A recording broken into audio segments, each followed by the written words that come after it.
After 12 years of Republican rule, our tax code is riddled with loopholes.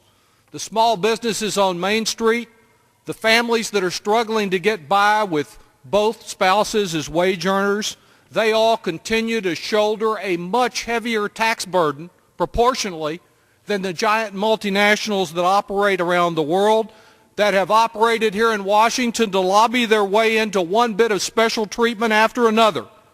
And many of these loopholes serve only to encourage multinationals to invest overseas instead of investing here at home to create American jobs.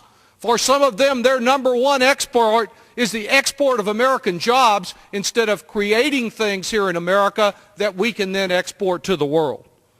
This particular bill promotes jobs in America in two ways. First, it recognizes that there is important work that needs to be done here in America. Hard work that is worth doing.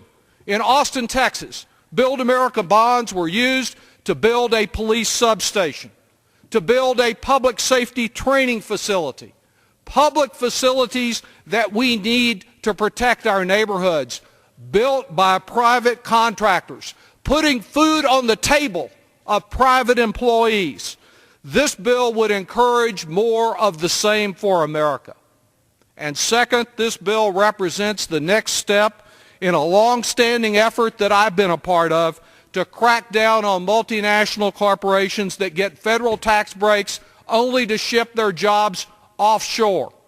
It's long past time to stop letting these folks play games with our tax system that actually encourage the export of jobs. It's unfair to small businesses. It's unfair to families, those who are following the rules and paying their taxes in order to finance the tax breaks for those that dodge their fair share of responsibility for our national security, for our homeland security.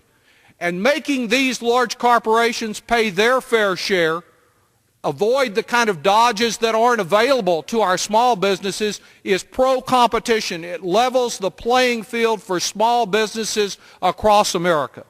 I think you can assess this particular piece of legislation by its friends and by its foes. Those who build America, groups like the engineers, have endorsed this measure. Those who want to keep dodging their taxes and shifting jobs overseas, they're counting on Republicans to do the same thing they always do, and that is assure special treatment for special folks. It's the same kind of thinking that got us the Republican bank bailout. It's the same kind of thinking that's being used here today to defend loopholes that are indefensible when what we ought to be doing is focusing on creating American jobs. I yield back.